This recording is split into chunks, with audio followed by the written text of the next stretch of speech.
You are now live on air.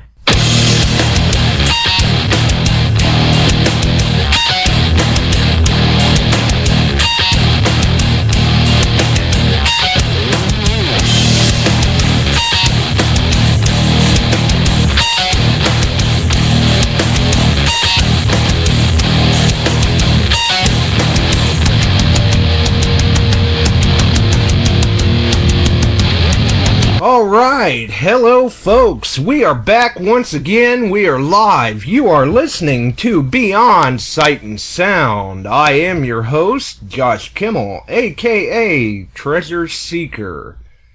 Maybe not the Treasure Seeker, but a Treasure Seeker. And we appreciate all of the listeners who are tuning in tonight, whether they are coming to us from their smartphone, tablet, or PC. That's the wonder of internet radio, providing that the powers of Skype and 1,000 mics maintain and allow us to be the best that we can be for the show, so to speak. And we've hopefully got a good show in store for you tonight. I am really looking forward to this. It sounds like this is just going to be a wealth of information for the listeners. And if you don't catch the show very often, excuse me, this is the show to catch. This is liable to be one of the best shows this year. Just a great wealth of information.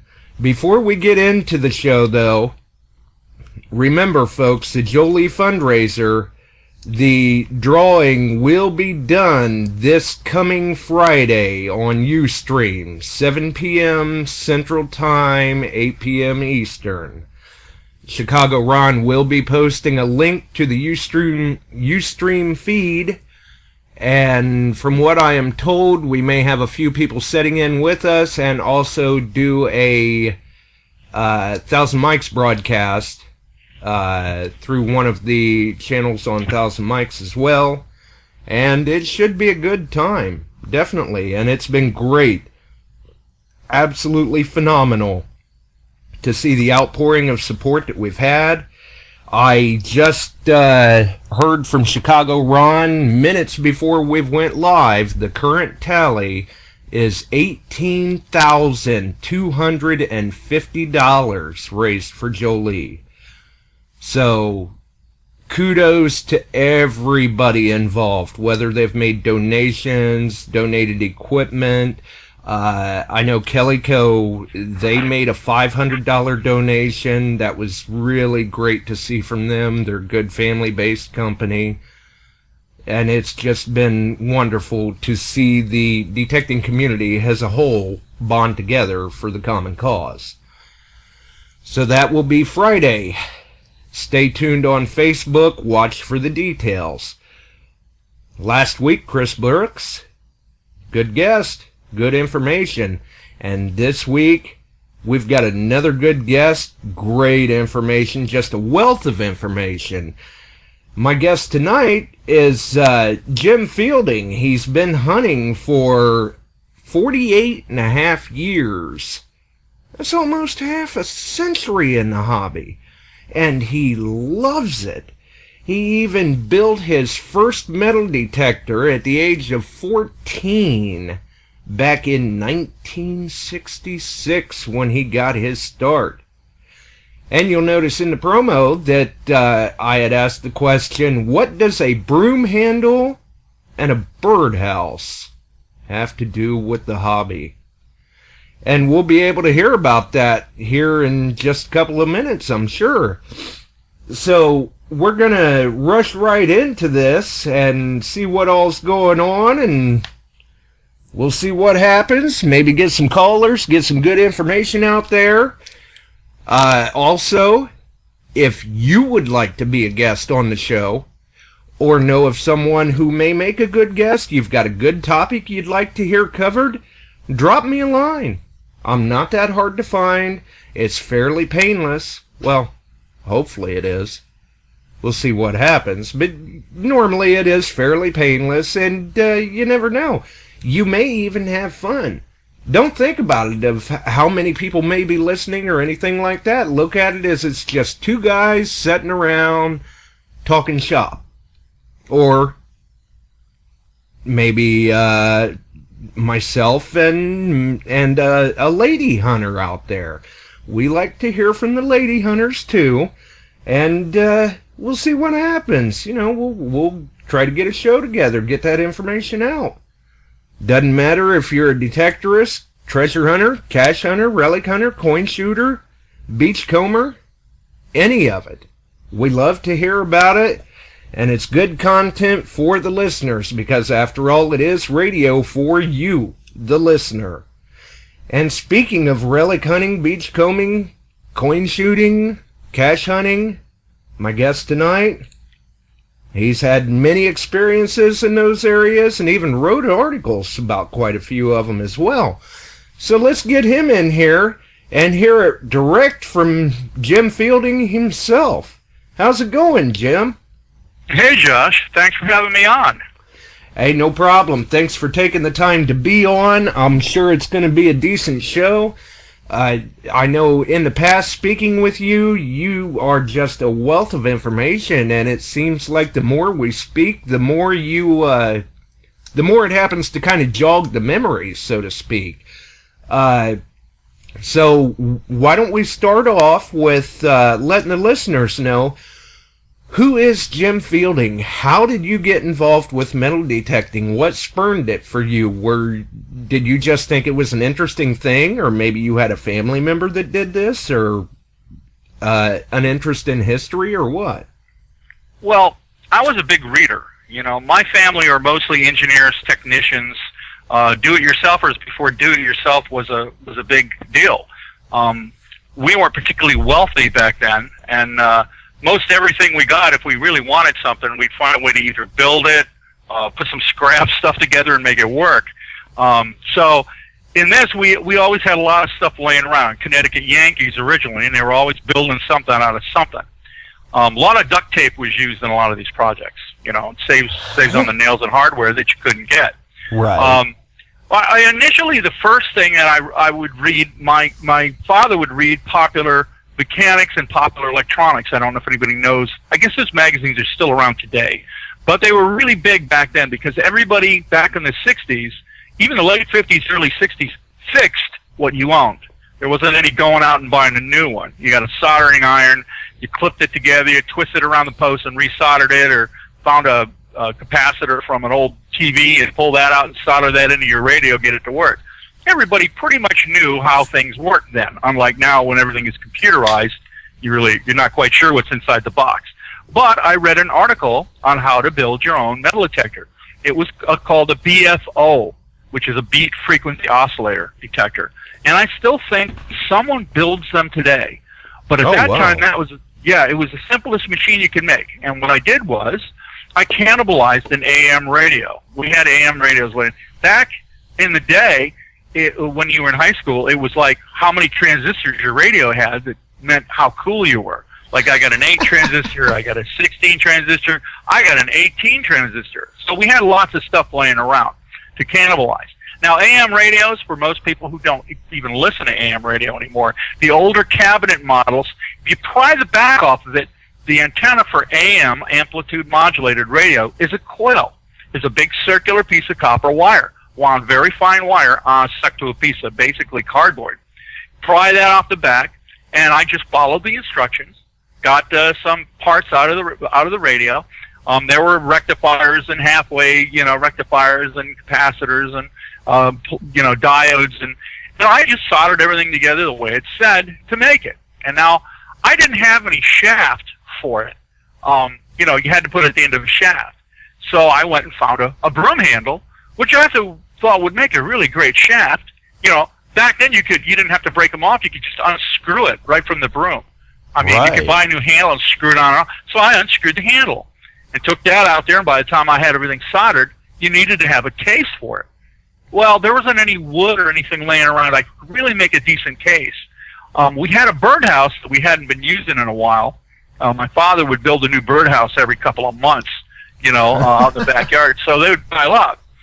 So I grabbed a birdhouse of the right size, because you need a rheostat on it to. There was just an on and off on the B frequency oscillator. You turn it on, and there was no volume control. It was what it was. So I drilled holes through one side of the birdhouse, screwed the speaker on the inside, and then the other side I had a big enough opening where the bird would fly in to put the rheostat. So by the time I was done with this, a lot of duct tape, lots of screws. It really was a scary-looking piece of machinery. It looked like you were out there metal detecting with a scarecrow that had some sort of an attitude problem. Oh yeah, but it worked, and that was all I cared about at that point. It was really difficult to tune. You had to tune it just right. I don't know if anybody's ever heard. Have you ever heard of BFO detector? Right, yeah, they were, basically the granddaddy for detectors back in the day. Right, that's what Charles Garrett, that was one of the first detectors he came out with, and he came out with that in 1968. So I kind of beat him by a couple of years. Right. Except I don't have a multi-million-dollar manufacturing facility, and he does. So I took a wrong turn somewhere.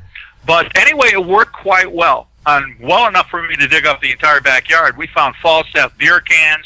At that time in Florida, the people that would do there was no conservation, there was no ecological anything. So when the people that would build the Florida house, which was mostly cinder block construction because of hurricanes and tornadoes and wild animals, we would build them out of cinder block, and they would throw all the trash and garbage from the construction in the yard.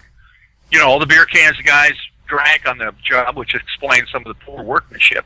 I would be out there, I'd be digging up cans. And my father came out. My father was pretty happy that, he was a, pretty interested in tech too. He was an engineer.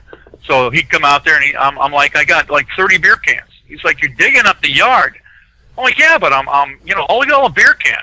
And he's like, I think there was even a photo of my father and I, me standing with the detector and him, and we had all the beer cans in our hands. It was a black and white shot. I don't know what happened to it. Meanwhile, while he's standing in the yard, he happens to look over and says, "Oh, I wonder where the birdhouse went." And your mom's been looking for the handle to the broom. Actually, my mother had been looking for the handle to the broom, and it was easy to disassemble. You just pry off some of that tape, and the broom handle's good as new. And you had to be careful you didn't break any wires. Right. And eventually I think I got my own broom handle. They were only like 36 cents or something at the hardware store. So that's how I started, strangely enough. Wow. That is certainly interesting. So basically you like to read and ran across this project and thought, oh, well, that'd be neat to try. Let's see what it does. That's exactly right. We run into projects all the time. We made a lot of use of Campbell soup cans, believe it or not, back then were one of the major materials we got materials for. Solder and soup cans. You make almost anything out of that. Submarines, transmission covers, it didn't matter. But that's how I got started. Later on, when it finally fell apart, which it did, or got wet, or the dog dragged it outside, or the cat ate it, or something. Right. Chewed the shaft of the detector up. Right. I had no idea there were people that were actually doing this as a hobby. And there were then. There were metal detectors available then. Mostly they were using surplus minesweepers. Which, the old military surplus. One of my friends from our club, the Central Florida Metal Detecting Club, Randy Brummett, sent me a picture of in one of the local airports has a display of one of the old mine detectors, one of the old mine detectors from the 1940s. That thing weighs as much as my car. I don't know how you could even handle it. But they were down. They were heavy. They were bulky. They were down along what we call the treasure beaches south of us here in Orlando, along the East Coast, a little bit south of Melbourne, Florida. Just a little bit south of Cape Canaveral, the Treasure Coast beaches where the 1715 plate fleet crashed ashore on their way back to Cuba. And we were finding back in the 80s, we were finding a lot of treasure coming ashore. You couldn't go in the water because Mel Fisher's guys had a contract. If you got caught in the water, you'd get nailed. But then my next acquisition, which was, I'm trying to remember what the detector was. I think it was a Heathkit. For those who don't know who Heathkit is, back in the 60s, late 50s, early 60s, I don't know how long they lasted, but Heathkit used to have a kit catalog, just like Radio Shack, but all they sold were kits, electronics kits. And they actually had available, I forget what it was called, but it was a kit machine. And it had all the parts in it. All you had to do was put it together. And I used that for a number of years. And that wasn't actually, it wasn't as good as my home-built detector, believe it or not. Oh, wow. But it did have a meter on it, and the meter would flop back and forth, the analog meter. So I kind of felt like, even though it wasn't detecting as well, at least I had a feature that looked really cool. You know, and people would come up to me and go, "Oh, what does that indicate?" And I'm like, something. There's definitely something there. And it did shadow things up. But it wasn't for a number of years, you know. I went in the military, and, you know, I actually had one on base with me for a while. I had an old White's Coinmaster. I think it was called the Coinmaster. I'm just going from memory here. I think it was a White 5000 Coinmaster. And a couple of MPs, I don't know, they had lost something on the base, and they knew I had one. They came to the barracks and said, "You got that metal detector?" And I'm like, "It's a military secret, boys." They're like, "Come on, man, give us and they use it to find something military that was lost." So, so that's how I really got started. So, with building your own and then moving into this Heathkit and realizing that there were others out there doing this as a hobby, you got out there, you started making finds. What really bit the bug for you where you were just hooked? I think the treasure hunting aspect of it bit me really hard. Not so much the coin shooting or playing around in the park.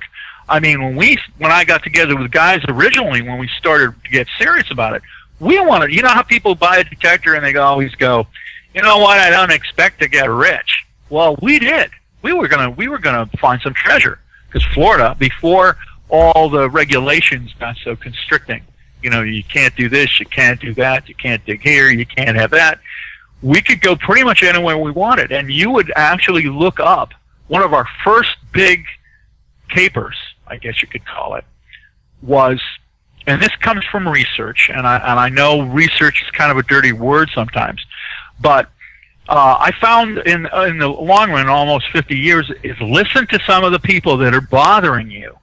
You know, especially the old timers and stuff, because they've been there, they've lived it, they know these stories from personal experience. Now, I know one of the member of our club is Rob Hill. Rob is an old hunting buddy. He uses a CTX also. He also uses some Fisher machines, and one of his big dreams is to find a gold coin. And I was telling him about this quite some time ago, but back then, like I said, our first project was treasure hunting. The detectors were just a tool like a shovel or a map. That was just, we weren't all fawning over our metal detectors like, look at this thing, you know. It was just something to be used like a shovel. And we found out by a guy telling us about, he wanted us, what happened was, okay, now I'm getting confused here, but what happened was, my friend Kevin Riley, who's now deceased, ran a treasure shop. And we first got an inkling of this when a guy came in to the shop and said, "Look, could you guys come down to Miami? Because we've lost something." And we're like, "Well, what'd you lose?"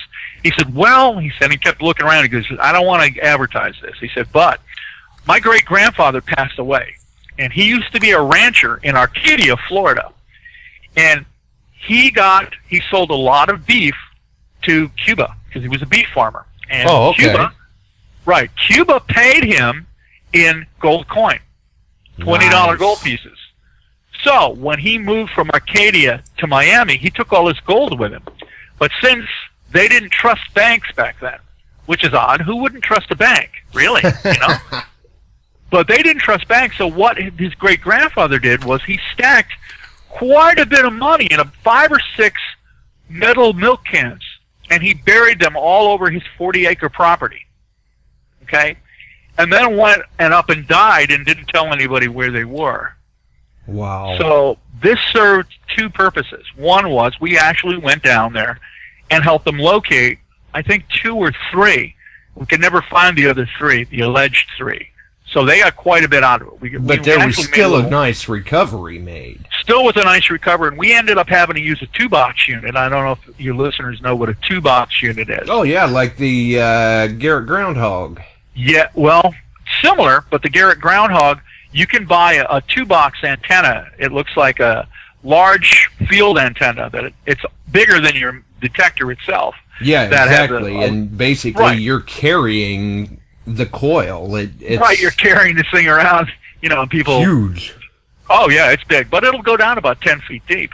Right. And we used one of those, and I think it was a White's. I think made it. And but anyway, that put the bug in our ear about the gold coins, where they originated. They originated from his great-grandfather, who was a cattle farmer in the 1890s in Arcadia, Florida. So we started researching that. We found out that when they came ashore in Florida, they would come on the west coast of Florida. The Cubans would bring their longboats or their cargo boats, and they'd back them up to the beach, and they'd load them at Punta Rasa in Florida, which is near Fort Myers in Florida. And from there, the drovers, it was just like the old rawhides. The drovers would drive the cattle from Arcadia all the way down to this point where the Cubans would load them and pay them. They would fill their saddlebags with gold coins, since this wasn't the Wild West, it was swamp mostly. They didn't really, I don't think they had a concern they were going to be jumped by anybody in the 1890s. Right. And there were plenty of them. They would take them back to Arcadia.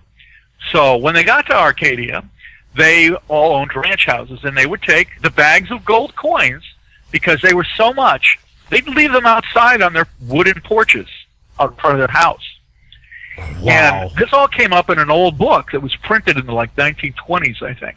And in it, they were interviewing what they used to, they called Florida cowboys at that time crackers, like not saltine crackers, but they were called crackers because they used a whip to drive the cows. So they would always crack, and they were called crackers instead of cowboys. But the old cracker said when he had his children, nothing was more fun for his children than to put 2 or 3 gold coins in a small X cookie tin and give it to the kids to play with, because the gold had a singular sound, he said. When the kids would play with it, they'd cling and bang around against each other. So, what do kids do best? Lose things. Doggone it, you win a new car, Josh, and it's going to be gold-colored. Yes, they lose things. So the first thing we thought, as well as putting a big bag of gold coins on a wooden porch, what happens through the slats of a wooden porch? You lose things. Same thing. Right. So our initial drive for the treasure hunt was to head up to Arcadia, use some old geodesic survey maps, and which back then, unlike Google Maps, which gets you anywhere you want now, we used to use those maps. We'd give you things years and years back, on old walls, chimneys, lone chimneys, even wreckage and ruins they would note on the map. So we wandered through the underbrush and got attacked by snakes and wild hogs, and never did find any gold coins. But I firmly believe they're still out there. So if you're in Florida near Arcadia, there's a little bit of, you need to get out there and do a little field work. Yeah, or even if those cattle trails were very long that they drove them on, maybe checking along the cattle trails in some spots. Yeah, those cattle trails are now I-75 northbound and US 41, because exactly right. There may be that's not a bad idea, checking the cow trails. Well, yeah, because if they were long enough, you figured they had to stop somewhere to camp or rest. Yeah, and there were a number of rivers they had to ford also. Oh. Where if they dipped in the water and a couple of them rolled out. I never thought of that either. Hold on, let me write this all down. Check Swanee River. Okay, good, got it. But anyhow, that's an example of how a bug in your ear can get you started on a project. We called them projects. We never called them treasure hunts. Right. And we were always back then, you were fairly quiet about your activities with metal detectors. Oh, yeah, absolutely. I mean, it's... Unlike today, where everyone is friendly and say, hey, yeah, come on over to my site. Back then, if you asked where was a good site to hunt, we'd all laugh and hand you a beer. Oh, I can't tell you that. No, honestly, if you really look at it, you do all the work and they get all the reward. Wasn't really sit real well with the old timers back then. Right. But we did manage to find quite a few places. There was a lot of silver out back then. You know, I remember being in grade school and using mercury dyes to buy chocolate milk with. You know. Yeah. And so things have changed quite a bit. Oh yes, they have, especially in terms of detecting with the technology that you had at your disposal when you first entered the hobby in the '60s compared to what it is now. Oh, absolutely. I mean, you made, you've used a number of machines over the years, and now you're running primarily the MindLab E-Track. Right, the E-Track is a really great machine. It was something we could never have imagined in the 1960s. Yeah, I mean, look at the advancements and, the more finite discrimination and the additional depth that you're getting now compared to back then. Right. Depth is important, but it also can be a handicap depending on where you're hunting, Right. Well, that's kind of complicated. I don't know if I want to get into that right now, but depth, was much better. Basically our resolution is, I would say, is much better than, and the depth was probably, better now, because we were using concentric coils back then, and I think everyone knows what a concentric coil is. I would hope, but maybe not. Concentric coil consists of a transmit and a receiver coil. And they used to be called TR detectors, remember? I don't know if you recall. You go far enough back to remember that. It was called the TR, transmit receive. You have an inner coil, and the outer coil sends out an electromagnetic wave, and as you move it, it passes the magnetic field over whatever target you have down there, and that generates another magnetic field, which the receiver coil inside picks up. And that is not a bad machine to use, and they still use concentric coils. They're much easier to target with because the very center of the coil, when you go to pinpoint, where the loudest sound is, and nowadays the change in pitch, the highest pitch and the loudest sound, that's where your target lies. Oh yeah, because now we've got the VCO pinpointing, which is voltage controlled oscillation. Oh yeah, that's just, oh man, don't get me started on that. That's a nice setup, boy. I'm telling you, if you could have seen us, we were like the walking wounded with our detectors back then. We were covered with, there was no pinpointers. There was nothing. You dig a 4-foot wide hole, and that's probably where everybody got the bad. Yeah, because you had to. You dig it and you wave the detector over this thing. You're like, oh, wait a minute, it's over here. Problems with the concentric coil. The only real problem with the concentric coil at that time was if you were to take a look at the actual, there are no right angles in electronic fields, they're all curves. But if you were to take a slinky and put a slinky around your coil, that somewhat simulates what the electronic field around it looks like. And it cycles back and forth, which is your frequency, which changes what kind of targets you can receive better than others, because now we have machines for water, we have machines for depth that run at multiple frequencies, and all that can get complicated. But the concentric coil, if you were to look at a rough approximation, and I tried to do this at one of our club meetings to show, it's like an inverted cone on the base. The deeper it goes, the shallower the angle of detection becomes, or the smaller. Right, where once you're at your maximum depth, basically, you've just got a mere fraction of what the original size was. Correct. You could pass your coil pretty much directly over a target, and your field had shrunk enough to the point where it's just to the left or right. If you'd have to move it slightly, and how would you know? So the concentric coils we use today certainly solve that problem. If you look at a concentric coil, not the concentric coils, the double D. The double D coils were a major advancement in coil design.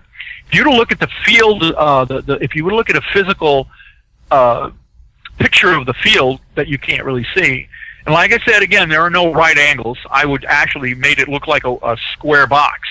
That's not what it really looks like. If you look at an electronic signal of it, it's more like a stretched out oval.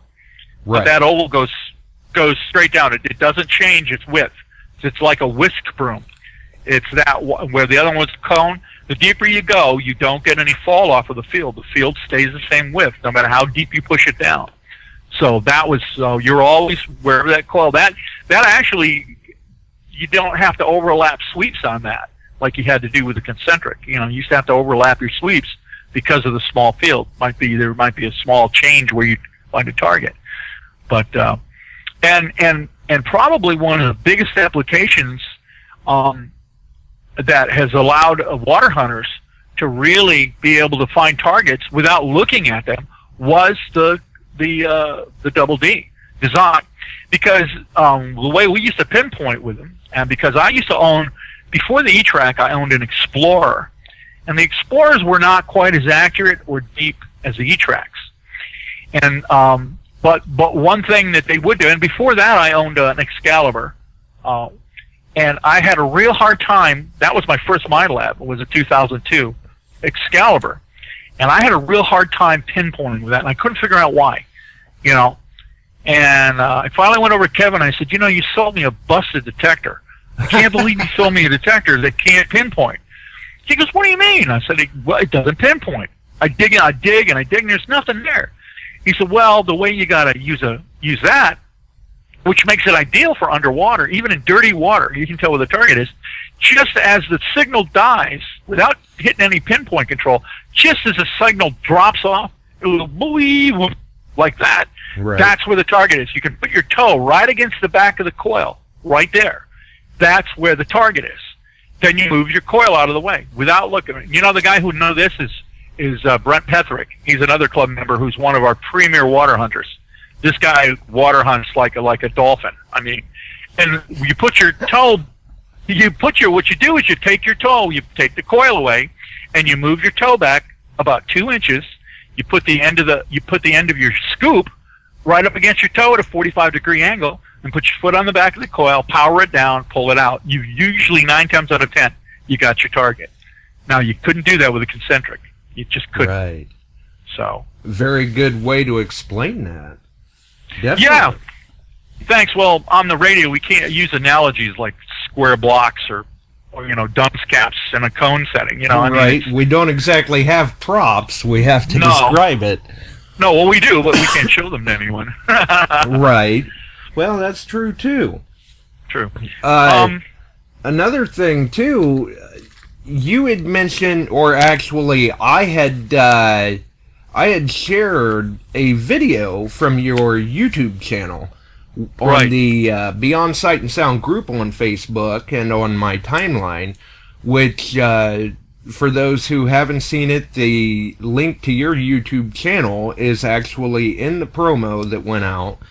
I believe the channel's titled SQ Engineer, and there was a video in there that was titled We Found a Cache on a Monday. Right.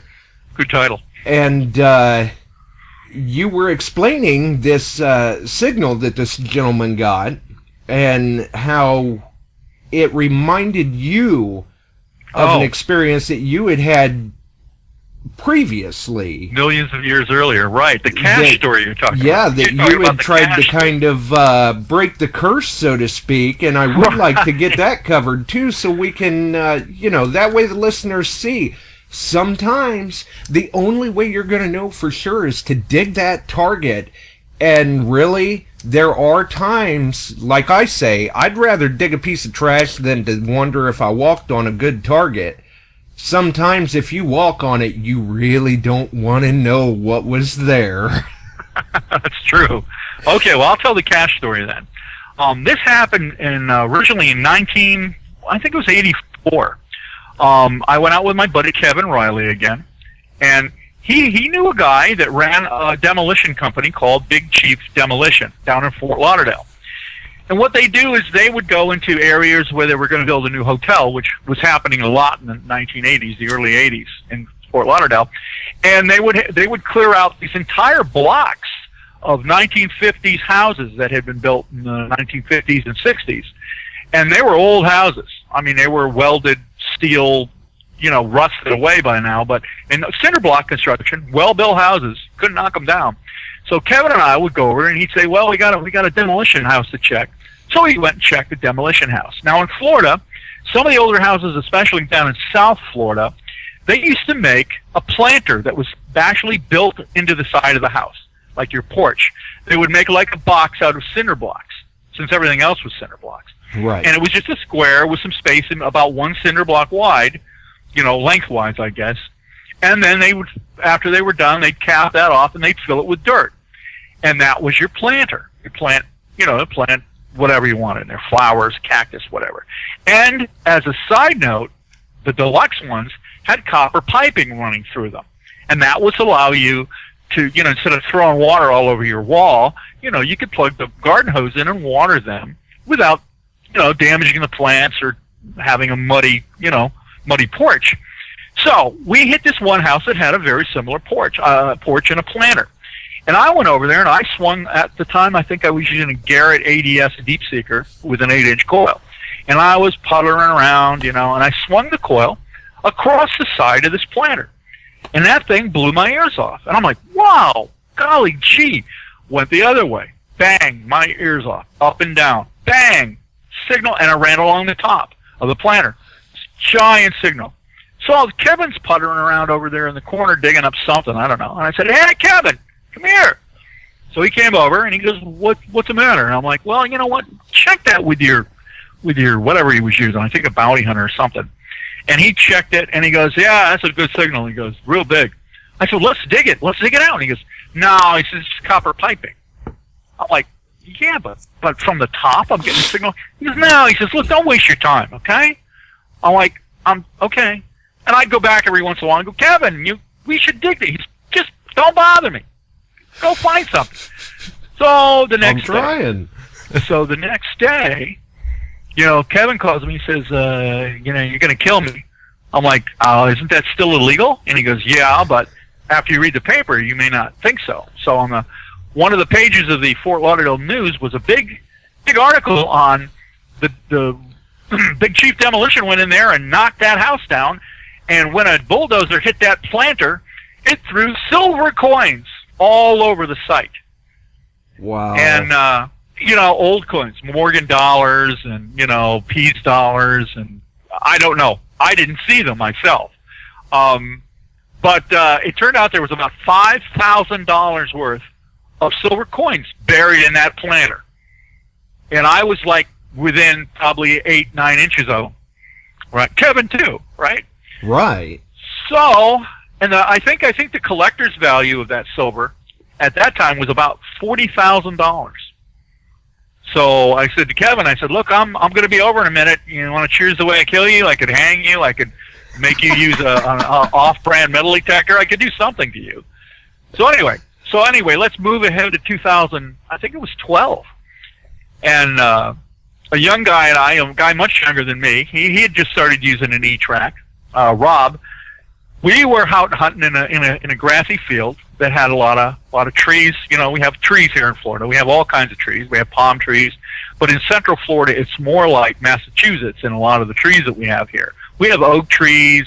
We have some cypress, but we have a lot of trees, old trees. So I was hunting with Rob, and I was hunting over somewhere, and I kept seeing Rob going around this tree in circles. And then he'd scratch his head and he'd go off somewhere, and I'd be hunting some more over by a river or lake. He'd come back and he goes, Jim, come here a minute. Okay. What do you got, Rob? He goes, would you check this with your E-track? So I'd swing the E-track over there. I think I was using the standard 11-inch coil. And I was getting a whole bunch of, because you had an E-track, Josh. And for those that don't, the E-track has a 2-digit readout that's pretty accurate as to what you probably got below the coil. Like we call it the 12 line, I think, on the CTX and the XCal. If it starts with a 12, it's probably something pretty good. It's either a pop tab, which isn't really good, but it's nice and conductive, or it's be a quarter, it could be $50, but it kept coming up 0, 1, 4, 3, which on an E-track, a MyLab E-track, means silver in great big diggable red letters. Right, and I had never seen that signal before. And I remember reading Andy's book, Andy Savage. How does that go, Josh? Andy Savage, I believe. Savage. He published a book called the E-Track and Explorer Handbook, and he explains really pretty well what a silver signal is, and it's 0143. I remember that, but I was getting other signals. You'd sweep it, you'd get a 0143, the 3828, which is iron or junk, steel, or 0130, which is aluminum. And I was getting a bunch of plethora of signals. And I said to Rob, I said, you know what? It's just junk, okay? So I went off, and he said, okay. And then he went back a little later, and he's swinging, and he says, man, there's something here. I'm like, oh, geez, Rob, okay. And I went over there. I swung one more time, and it was curious. And what I thought was curious is the signals were very clean signals.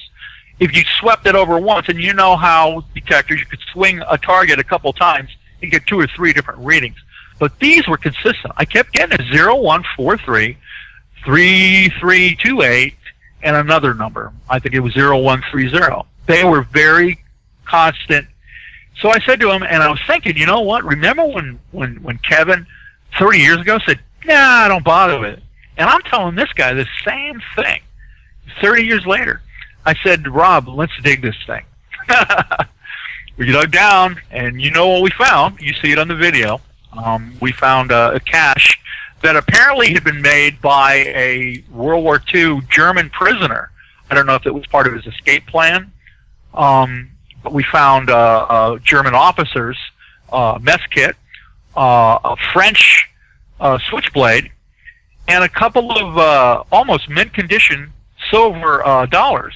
One, I think, was a 19... I get the dates mixed up, Josh. Don't hold me to the dates. It was either... I think it was a 1921 Pease dollar, or 1921 Morgan dollar, I think, and a 1922 Pease dollar. And if you look at the video, if you ever get a chance to look at it, you see the shine coming off that Pease dollar. That thing was just like it came from the mint. And it was wrapped in brown paper, double wrapped in brown paper, and then cellophane. How many times have you seen cellophane nowadays? And then tape wrapped, tape wrapped around that, and it was buried like about 10, 11 inches deep. So you'll see it in the video. I don't know. It's not that great a video. We were so out of breath. I didn't have the camera initially. I ran back to the car to get the camera, but right, because in the video, the plug had already been covered back up. Right, we had all the finds there. Right, we had a pit going because we kept widening it. So we finally filled that all back in, and we have what's called down here, for those of you that don't live in Florida, we have Spanish moss that gathers up in the trees. It's like a big spongy piece of, I don't even know what to compare it to. But anyway, we cover the site with that, and it falls off trees, so you normally find it on the ground. So we filled it in, but Rob was so excited, he was shaking. When I took pictures of it, his hand was shaking. Oh, yeah, I remember seeing that in the video where he's like, man, my hands are still shaking. Yeah, it was a heck. And I believe he took that to one of our club meetings, Central Florida Metal Detecting Club meeting, and I think he won on everything. He entered relics, he entered coins, he won. He had a sweep right across the board. He was at a really good, that was a great find. We were just totally blown away. Yeah, I was going to try to remember and ask you about that, if he was a member of the metal detecting club there, because if you guys had like a find of the month or something, he probably cleaned house. Oh, he did. He got all the, I think he got first, second, third, on almost all the categories he entered in. I think he got first place in everything. A complete shutout. Right. We have a lot of members in the club that are very, very experienced metal detector operators. One of them, Steve Meeks, one of my friends that I've hunted with on and off. He never left the town. He grew up in one of the towns here in Central Florida, and he knows that place like the back of his hand. And he doesn't really advertise them unless you're a good friend of his. They'll say, look, I'm going to go hunting here if you guys want to join me. And, almost every time we come up with very old coins, V-nickels, 1857 sitting liberties, bottles. The guy pulls up bottles that were, he pulled up one bottle, a torpedo bottle. It's probably from the 1860s. He found at the edge of a sidewalk that they were rebuilding. He pulled this thing out. I think that's in one of my videos, too. If you look at my tube video, I think Steve's got one of his bottles up there. And he's just a crackerjack AT Pro operator. He knows his stuff, and he knows his way around a metal detector. What a guy. And this was an intact bottle? It was an intact bottle. surrounded by broken bottles. Right. I hate to see when they're doing construction around Central Florida here. There's a lot of times that the constructors will come upon an old bottle dump, and what do? Do they call anybody in? Anybody like to look at this? No, they drive their tractors right over the top of it. Right. To give you an example, and I think Chris Brooks, who's also a hunting buddy, who was on last week, was talking about Oviedo. There was a spot in Oviedo downtown. Oh yeah, the road tear out. I think it was a road tear out. No, not in this case. The case with Steve Meeks, there was a road tear out. But Steve also joined us on. We were searching for the Historical Society because they've asked us to look around as they do road tear outs and repairs to look for artifacts and bring them back to the Lawton House, which is their museum in Oviedo. And this site had already been construction crews had already been over it. They were going to put in a couple of large drains, concrete drains, and they dropped the two great drains under. These things must have weighed a couple tons each. And Steve came on site. He walked over, and I walked right past this that he did. He looked down. He picked up another bottle, probably from the 1870s, laying right on the surface, right next to the 2-ton concrete culvert they had dropped. It just missed it by inches. Wow. Steve's like, I'm like, doggone, I didn't see that. I'm like, are you sure you didn't bring it with you? He goes, no, go back and look at it. So I went back and looked, and sure enough, there was an outline in the ground where he pulled it out of the mud, and that had made an imprint in the mud. So I'm like, doggone, you validated it. Yeah, lucky find. Yeah. You certainly can't beat that. Not at all. No. But when we looked there again and dug around a little, most of the older bottles that were from an old pharmacy across the street, they had destroyed all of them. They had drove the tracker right over them, smashed almost everything into just tinder. I mean, right. It was too bad. But anyway, enough about that. Well, I think I'm going to open the phone lines, see if we've got any callers out there that would like to speak with you or add their comments or questions to the show as well. The call-in number is 419-549-5744. That's 419-549-5744. If the listeners have any comments or questions for Jim, give us a shout. Maybe we can get you worked in. While we're waiting to see if we do have any of those, why don't you go ahead and explain maybe the Central Florida Metal Detecting Group and what you guys have been doing. Hold on. We do have a caller here. We have another longtime veteran of the hobby on with us, Mr. Chris Engel. He's had 50 years in the hobby. Hello, Chris. Hey there, guys. Great show. I'm sitting here listening. That's just awesome. It sounds like you brought a little something extra back from Vicksburg, too, Chris. Me and Mr. Kenny both. I think Mr. Strahan put the curse on us. Yeah, Mr. Kenny sounds like he's feeling awful rough. Oh, he is. But I tell you, he put that video he did, he put it all together. It was awesome. He did a fantastic job on it. Yes, he did. And for those that follow Dirt Bandit 33 on YouTube, he's got his new video up. I've just started sharing it in a couple of spots. Something to check out. Looks like it was a good time, and Chris certainly had a blast. Oh, yeah, I did. But anyway, like I said, I want to call in, and great listening to you guys tonight, man. It's just an awesome show. Awesome, awesome, awesome. Thanks, Chris. Well, that's good. We're glad that you're enjoying the show. Jim is certainly a wealth of information. He's got some good stories, too. Oh, yes. Jim, you were talking about those old BFO detectors. When I was on the show, my first one was an old Relco BFO detector you had to actually build up and use transistor radio as your speaker. So I can relate to everything you're saying. That's why the show is just so interesting to listen to. Yeah, it looked like one of those. What is that? That steampunk business where everything's all kinds of parts hanging off it. Wasn't all nice and compact then, but that's true. I remember those. Yeah, had the old plywood coil basically around with a slit cut in the plywood. You had to wrap that wire around it and all that. In fact, remember. it used AAA batteries. In fact, well, I've got one, but my buddy Don's got it now. He's did one of these Throwback Thursday deals with it. So No kidding. It still works? Oh yeah. Oh, no kidding. Wow. Yeah, it still works. It's American quality for you. Oh yeah, yeah. But anyway, like I say, guys, great show tonight, and I'm going to continue to listen in. All right. Well, we hope you get to feeling better there, Chris. Thank you, sir, and y'all have a good one. We'll see ya. Thanks. But, yeah, the Central Florida Metal Detecting Club that you're a member of, why don't you go ahead and let the listeners know when it was founded, how long you've been a member, some of the things they do, and where people can find them if they're in the Central Florida area. All right. Yeah, the Central Florida Metal Detecting Club was started. Actually, we're going to go back to Kellyco for this. It's Stuart Auerbach, who's the owner of Kellyco, was one of the members that he was one of the original starters.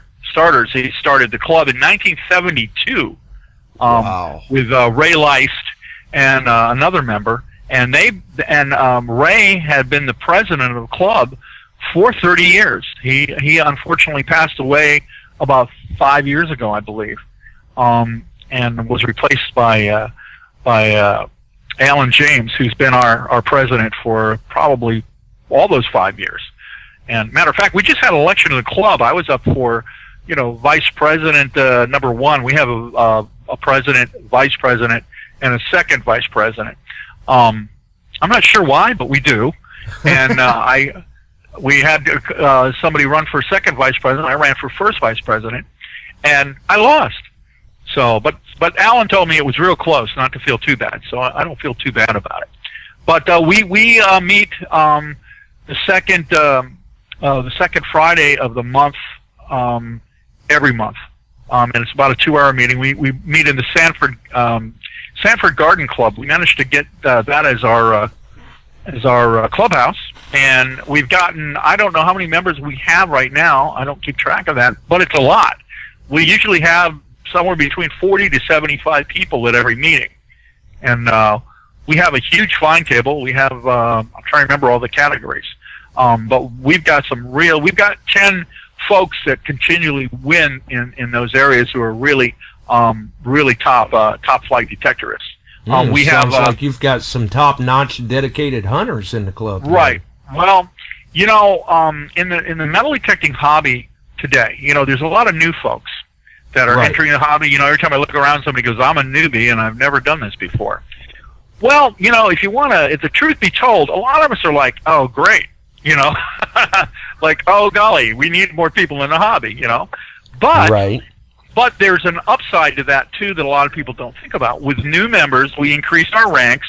With new detectorists, there's got to be a balance here, because as we get more people, there's more restrictions they try to put in place on us. So what our club tries to do is balance the number of new folks in the hobby with a larger voice that we can use to prevent restrictive rules from being put in place. We did that back in 2012 in Florida. They tried to pass a bill I think it was a couple of years ago, and we found out about it just before it went to a vote. It was SB 868 here in Florida, and it would made it a felony to go metal detecting. We had the archaeologist that brought it out. If you got caught metal detecting on the beach after this ordinance passed, they could have been able to fully legally confiscate your car, your boat, your helicopter if you got one, all your equipment, and fine you some unbelievable amount of money. It was like you just took part in a bank robbery. Which would definitely be unfortunate. 0922, you're on with myself and Jim Fielding. Yes, this is Steve Meeks. Oh, Steve Meeks. Yeah. Steve, your ears must have been burning. Yeah. Sorry, Steve. Well, I've been listening to the show, and you always have a great show. And just wanted to throw a shout-out to my good friend Jim there. And thanks for the plug. And yeah, I've been hunting for a while, but Jim has been kind of a mentor to me. He's very knowledgeable, and I've learned a lot from that man. I know, but but you know where to hunt, and that's worth gold to me, man. You're the guy that knows where the locations are. I guess together we make a good team. Yes, we do. I grew up here. I've been here 50-something years, and I know where all the old places are. Yeah, definitely have the inside track on the historical goings-on. Yeah, well, there was a point where Steve found, I talked about that torpedo bottle Steve found, and when he dug it up, yeah, and also he dug, what did you dig up, Steve? It was a knee bone with it? Yeah, it was a knee bone. Oh, my. I didn't hang on to that too long. Yeah, he handed it to me. Go ahead. No, I mean, he handed it to me. That was in the video originally, the YouTube video. He handed me the joint from someone's leg, and he says, "Here's the bottle. Hold on to this joint." And I'm like, I actually went back and re-edited it before I posted it because I don't think it's a good idea that we show we're digging up. Yeah, probably not. Femur, No, it wasn't. It was the most unusual find I've ever found, but I replaced that back. What was the most unusual find? Probably that torpedo bottle. That was pretty cool. I've dug a lot of gold and silver, and I've dug bronze spikes off the treasure coast and everything. But I've got a lot of nice things. But the torpedo bottle and it was from the 1860s, is probably the best unusual find I've found. Yeah, wow. That was great. And we had in Florida we had, before the Civil War, which actually put out the war here, was the Civil War, we had what was called the the Seminole Wars. Yeah, the Seminole Wars. Right. And Steve, where we were hunting around the city there in Central Florida, there used to be a Seminole Indian war fort there, built by the cavalry in the 1830s. Oh, wow. It's the place we're hunting is got quite a bit of history and everything. It sounds like it. And it's close by. I grew up in the town and got into metal detecting, and I said, I'm sitting on a treasure mine here. Yeah, and that is a valuable resource in its own. If you are a longtime local of the area, you know the other people, you're well known in the area, and sometimes that can give you the inside track on getting into some of these properties to hunt. It has. People know me from way back and everything. I've knocked on their door and give them a call, and they said, "Come on, you're well known in this town." Maybe a little bit too well known, but I'm well known. But I do enjoy hunting in good old town. Yeah, I haven't seen any posters of you hanging up anywhere, or any wanted posters of you. So I think you're okay. Knock on wood. I've never been inside looking out, so I've done good. Just knocked on wood for you. Yep. Well, then clearly you're still doing things the right way. That's the way to go. Yes. It's always with permission, and you never know I was ever there. Excellent. And really, like I've said before on the show, when you go into a private property or even a park or something like that, in theory, it's the work that they don't see that enables us to keep coming back when we're digging those plugs properly and you can't tell where we've been. Exactly. Yep. Well, Steve has gone to school with a lot of guys that are in the construction business now, so that helps too. Yeah, that's a handy asset to have. Yes, how do we get the street tear up that we was on? I went to school with the head engineer and on that, and got permission from him. And these guys were actually, when they dig a hole, they dump the dirt and then spread it out for us to run our metal detectors across. Oh, well, that's nice that they even spread it out for you. Yeah, for them though, I gave them a few coins that I did dig up and everything. They see me dig them up, and I just handed to them and said, "This is yours." And I said, these are really nice coins that date back from the 1800s.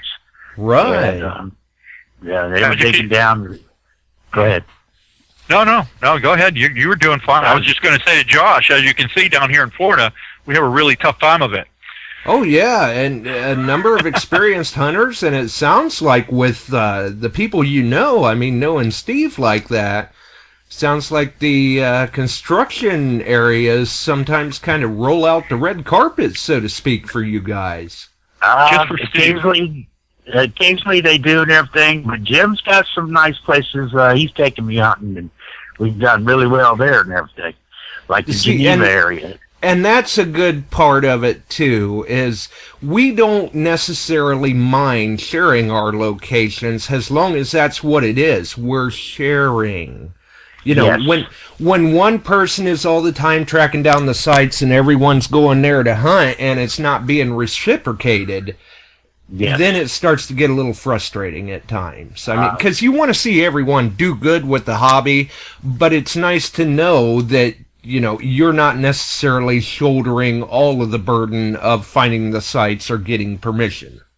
That's like Jim was saying earlier in the show, that I don't really advertise and everything, Right. and I don't show everything I find everything, even though I'm in the monthly finds of the month with the club. In fact, this year I came in third place as metal detectors of the year. Oh, And last year I came in second place, and I do pretty fairly well, seeing how I use the AT Pro, which I absolutely love. In fact, I've got two of them and the AT Gold. oh, there you go. I'm competing with these guys with the 3030s and the ATXs and everything, but I still give them a run for their money. Right, I have a number of listeners that use the AT line, and they just love it. I mean, myself, absolutely love the machine. I'm MindLab's what works for me, but them AT Pros and the Golds and the ATXs, they do well. They do very well. Yes, they do. Well, we have another friend in the same group, Gary Dover, who is also Yes. really good with the machine. That And name Gary- sounds vaguely familiar. Gary Dover? Yeah.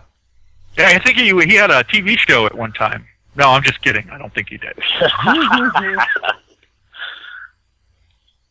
Well, it seems like I've heard that name from somewhere. It's a good name. He's got an AT Pro that he hunts with, and I actually showed him when he first got it how to use the machine, and now he does exceptionally well. Very good. Oh, yeah. Oh, so you kind of showed him how to use it, and now he's hunting circles around you? I don't think it's about. quite I'm at not that going point. to tell him that and make his head big, but yeah, he's putting a hurting on me. Oh, no, we don't want to do that. Hopefully he's not No. listening right now. I think he is. Uh-oh. Well, but it's all in good fun. And Yes, it is. We're Matter good of fact- friends. matter of fact, you may have heard of him, Josh, from Treasure Jack. Because Treasure Jack, I do believe, hunts with Gary Dover sometimes. That could be. For those that are watching YouTube videos and stuff, Treasure Jack is a hunter from Florida that you can find him on YouTube under Treasure Jack. And he's done fairly well for himself over the last couple of years. Yes, he does. We've got another caller on here with us, a longtime listener here, Mr. Kevin Strahan. How's it going, guys? Another great show. Well, Hey, thank you. I would try to defend myself on everybody getting sick over last weekend, but I think I did get everybody sick, so I can't say a whole lot about that. So suddenly the siege of Vicksburg brings on a whole new definition.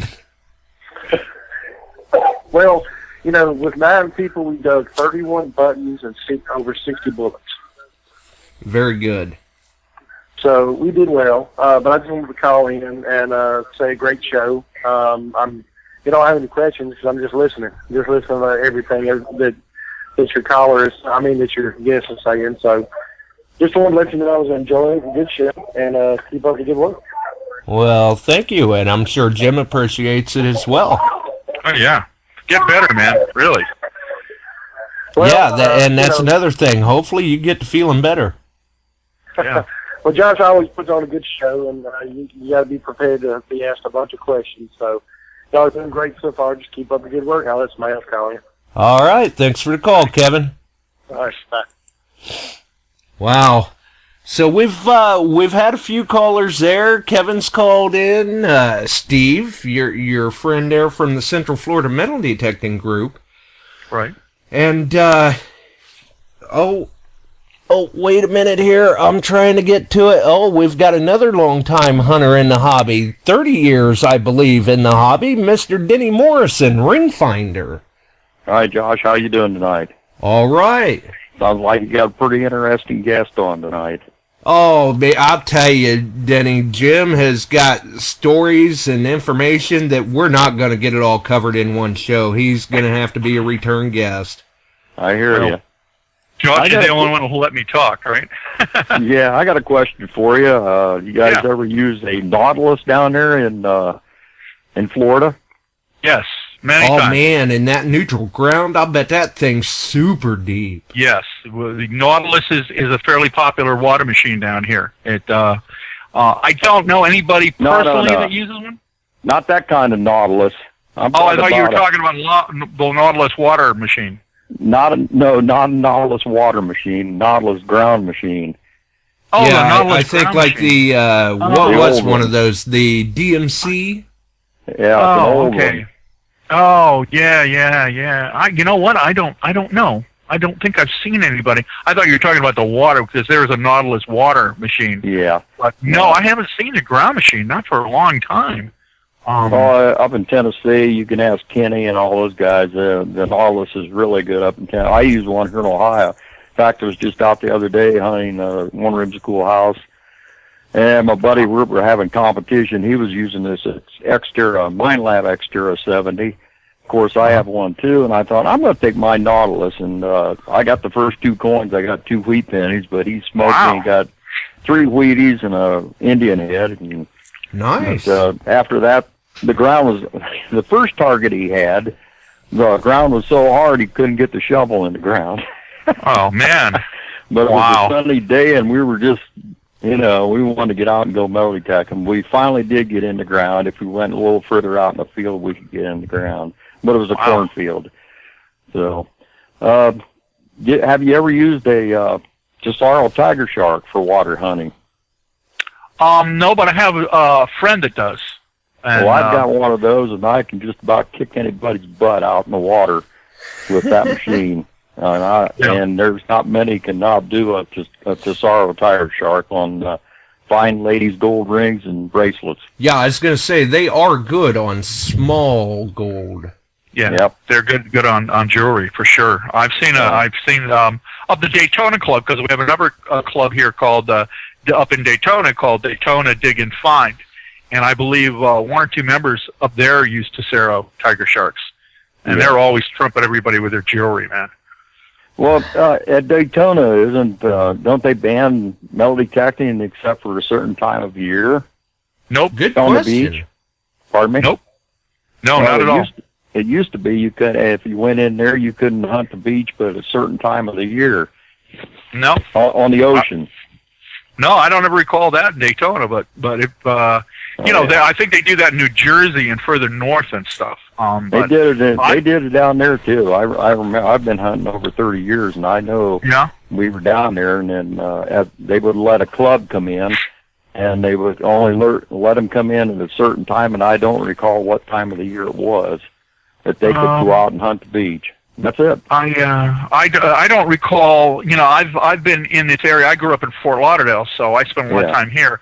I've been up here for probably about 10 years. So within the time I've been here, I don't recall it. Yeah, and that might have changed. We do have one area we do have is we have Cape Canaveral National Seashore, which is just north of the launch facility, which they have signs like, they're going to hit you in the head with no metal detectors, and nobody ever could figure out why. Just north of the launch facility. I know why. Well, we have our. If you want to say it, go ahead and just say it. Just say it right out. Well, that's where all the treasure ships went down. That's exactly right. Doesn't have anything to do with Cape Canaveral. That's right. Well, actually, the Cape of Canaveral is actually right on the edge of the launch facility where the treasure ships came around there. And I believe, like you're talking about, they had a couple of warehouses they built along the beach where after they salvaged the fleet, the 1715 fleet, I believe they had a lot of the coins and the treasure and the silver bars in there. So that would be a really great site to hunt if you didn't want to spend a lot of time at federal penitentiary for 20 years. But it sounds like maybe they're doing some extracurricular activity. Right. Yeah, and you know, we have a lot of activity around that area. So when you're hunting Cocoa Beach, you never know. They'll fire that Orion, or you know, you see a rocket go up. You say on your headphones, you tap your headphones, like, well, what's wrong with these? Sure, you're back and see an exhaust flame of a rocket disappearing into the clouds. You know, it's like, oh, okay, this is okay. Yeah, but, well, that explains a little bit. I got a question for you. Now, I know this is true. What there are some detectors that won't work on that side or in the by the ocean. That's right. There are some that don't work well. My wife. Oh no, is that because of the mineralization or what? Yeah. Okay. Yeah. My wife has a. My wife has a one of the smaller Garrett. She has an Ace-250 that will not work. Well, you know, if you turn it way down, jump the sensitivity to the bottom, you can. She's actually learned how to kind of compensate for that, but you can only go so far. Otherwise, you know, we've had beginners that didn't understand that, and they went out like you're talking about on the beach, and they're digging holes every 5 inches. You know, like, oh, there's a target. Oh, there's a target, because of the heavy mineralization. It's pretty tough on them. And I've seen people down there, tourists get them, and they roar on the beach. You know, they get gold fever, and they're stopping and digging and digging. But yeah, it works well in the dry sand, but not too well in the mineralized. I don't know if that's the only one. Have you ever tried a Garrett Infinium? That's a great machine for where you're at. No, I've heard of them though, and I know people that have them. It's as good as my Tesoro. It's a PI machine, of course, and a pulse induction. It'll smoke an 8-teat Pro or a Gold or anything you want in the water. That baby won't work. Yeah, most pulse induction machines will smoke VLF machines.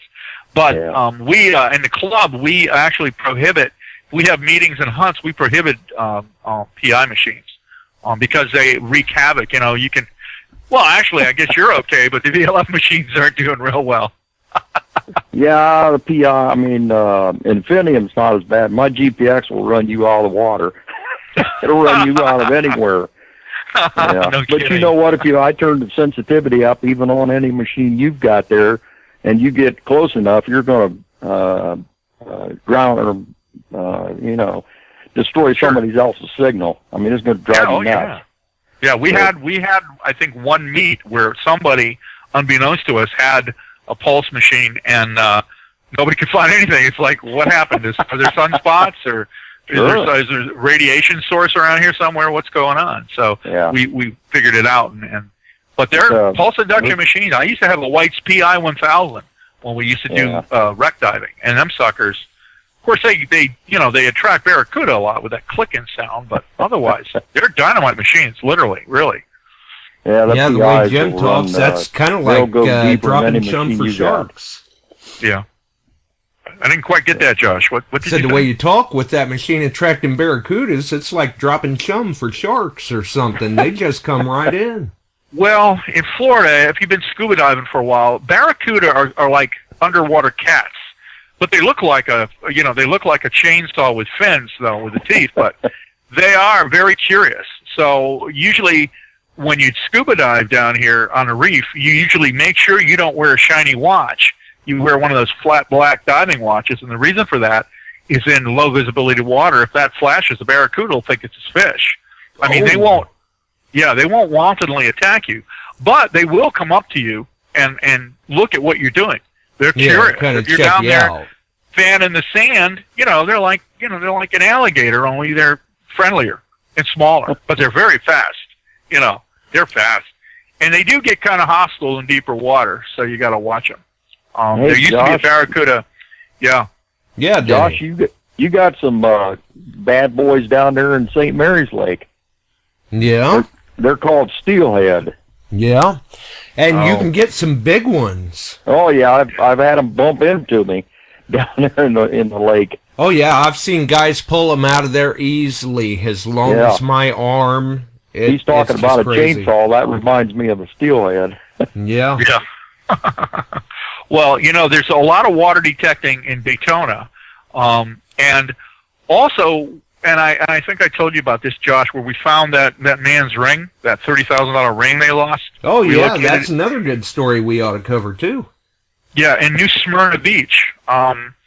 We got a call, the club, at one time, and I think we still do, Jerry Hitson, who is the guy who runs our website and also our Facebook page. Yeah, I was going to say he's like the admin for the Facebook Right, group. He's the admin. He would be the clearinghouse for people calling the club and looking for help finding lost jewelry and keys, that sort of thing.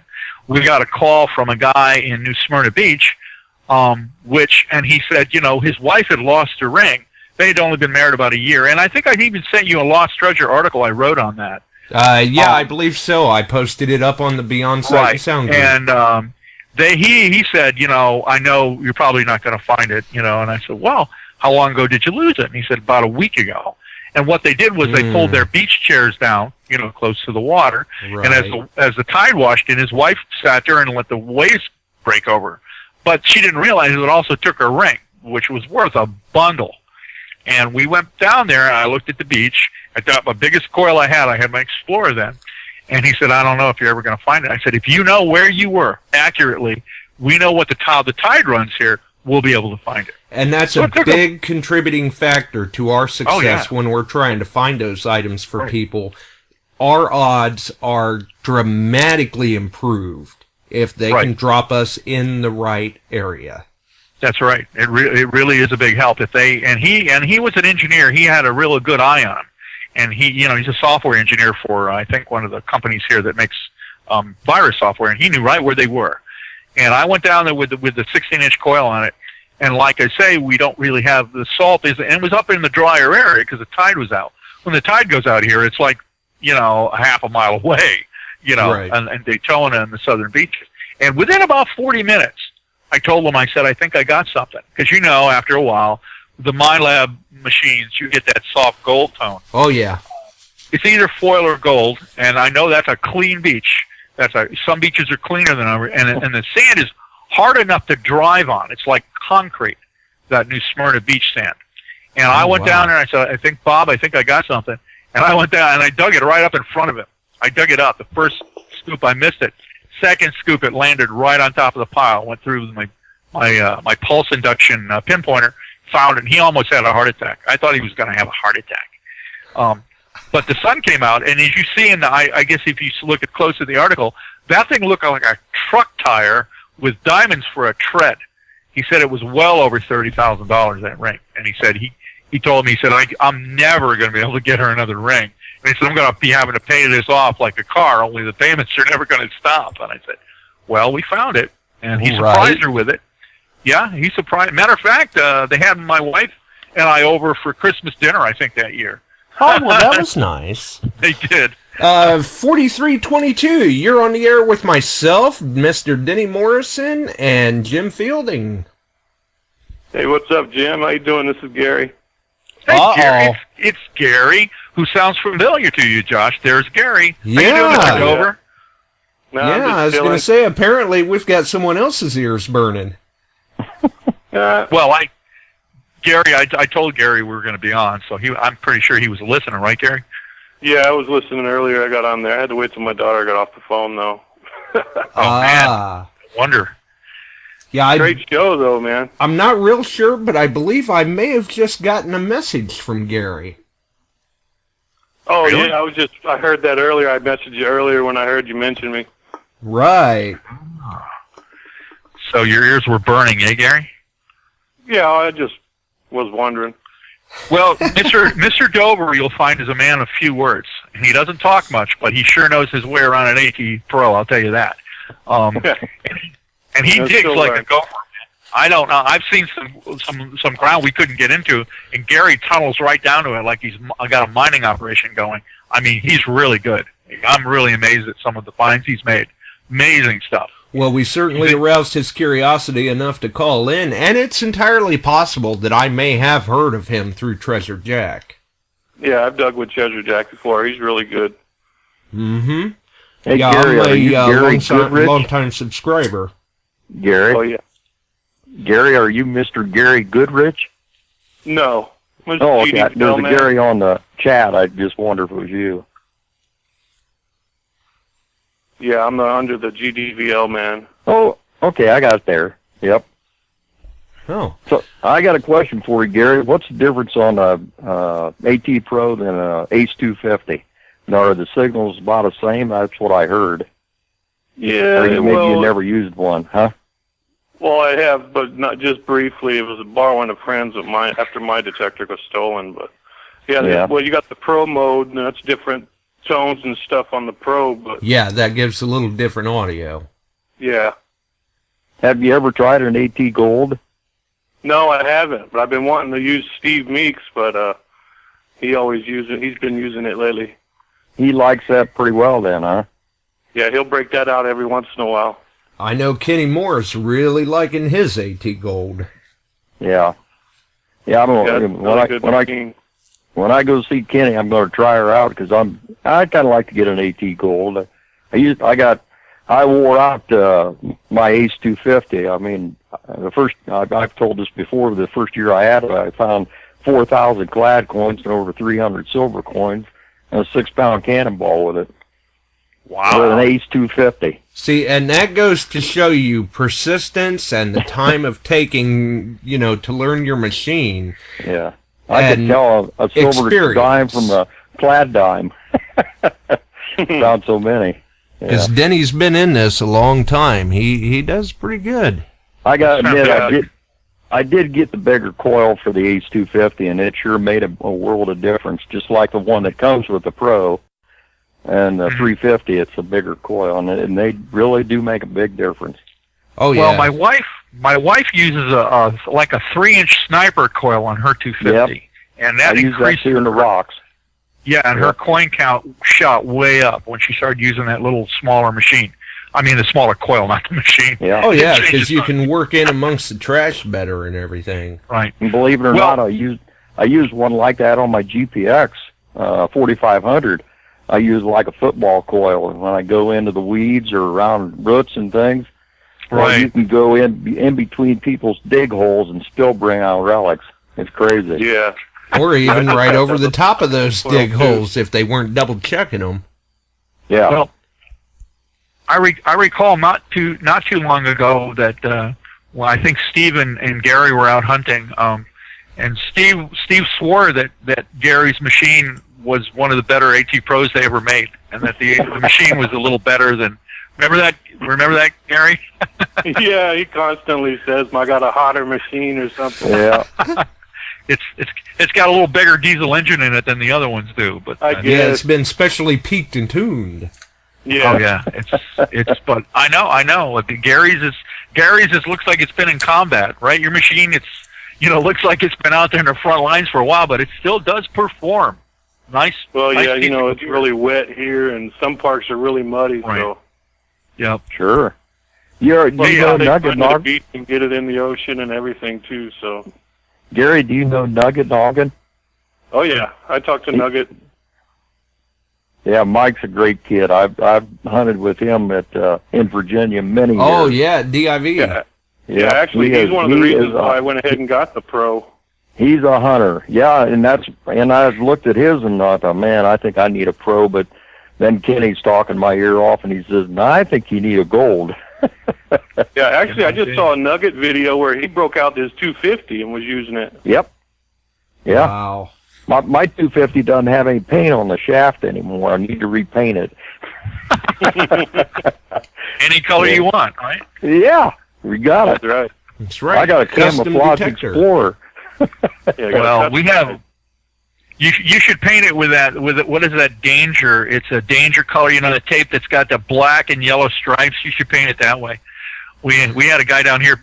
I was kidding him about his digger. He's got one of those new steel small diggers, and I went to Photoshop and I made it with a chainsaw motor on it and those stripes on his shovel. And he actually went and took his shovel after he saw that, and he painted the black and yellow stripes on his digger. He said he thought that looked pretty good on Photoshop, so we actually did it. So, dangerous looking piece of gear. There you go. Yeah, that 250 is a good machine. I got a buddy, Matt. He uses a 350, and Steve, he's got quite an arsenal too. I mean, he's got a 250 and the Gold, the Pro, and he's even got a Fisher that he uses every once in a while too. So yeah, just depends on where we're hunting, I guess. Yeah. Yeah, and that's another thing with those of us that are kind of long in the tooth in the hobby. We do have a number of machines to choose from in our arsenals. I even got a headhunter. You guys ever hear one of those? You ever hear one of those? It's the whole detector's in the headset. Yep. Yeah. I just got another Pro, and I bought an older Troy Shadow, an X2 that I'm really getting into that. That Shadow's a good detector. Yeah, definitely. Good relic hunter. Yeah, that's all by tone. 7-inch coil for it, and I finally found it. And then I already had the 9-inch coil, but I like that little 7-inch coil. Yeah, right. That's a good machine. Yeah. So Gary, I wanted to ask you. I remember you posted this up on the club site. You and Steve were out hunting, and you got visited by a rattlesnake. By the looks of that photograph, how close were you when you took that shot of that rattlesnake? Yeah, we found an old house, and we were up there creeping around detecting. We found some Indians and a V-nickel, and there were some high weeds, and it was right next to the house. And I got down, and I'm digging, and as soon as I stand up and I see over the weeds, there was that snake there.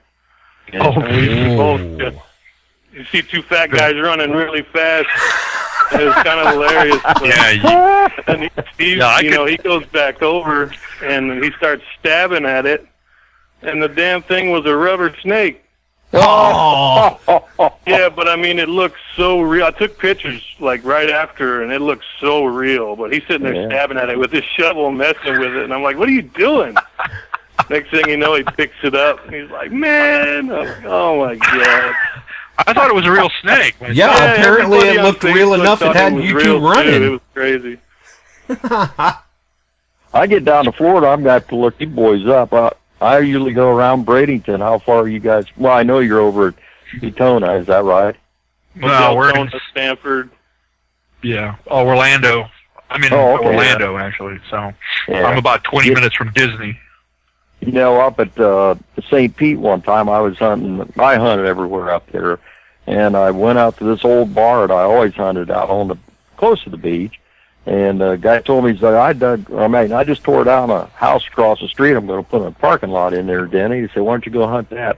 And I found the number 10 sleigh bell in that doggone sand where they took the horde out. And that was the best sleigh bell I've ever found. I mean, that big.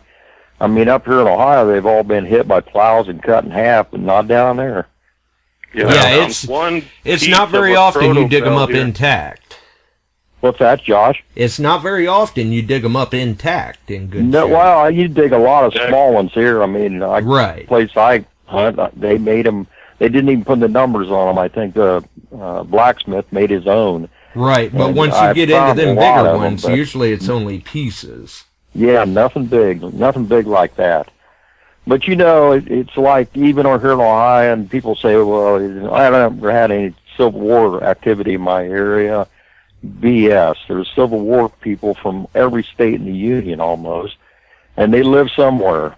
And when they went home, they took their stuff with them, and any things that they might have dug up for a souvenir themselves, and they took them home. And that's what you're going to find. You're going to find it in Florida. Of course you are. So it can be found anywhere.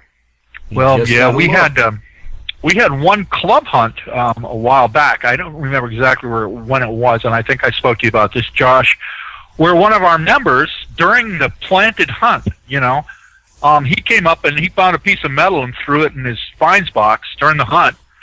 Turns out that it was a piece of armor, Spanish armor from 1724, that was dropped in the park by probably a poor Spaniard being chased by some Indians, and probably dropped it there.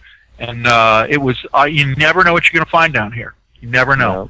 That's right. You do never know. I got a question for you before you get off the air here. Have you ever hunted a park or some area that if you were by yourself, you just didn't feel quite right being there? I mean, maybe some kids. I had this happen to me in a park in Sarasota. And I was down there, and I shouldn't have been in that area, and it was just an old park, and I went, man, I want to hunt that. And I tell you, the hair stood up on the back of my neck, and I sort of pulled out my digging knife.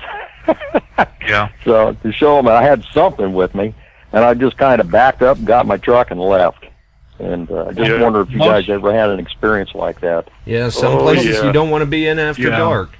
Yeah, well, you know, some of them you don't even want to be in during the daylight. Right. Well, in And the you know, daytime. That's a real good point, and one I try to stress that nobody talks about much is we've got a lot of really expensive gear. This stuff is not play toy. This is expensive instruments that we're using, and we're always head down digging something, and you know, that's right. And you know, I always carry some mace or something with me, just in case I get surprised, you know, and they're not very big. They fit in my hunting vest or my back pocket, and I test fire them and make sure they work.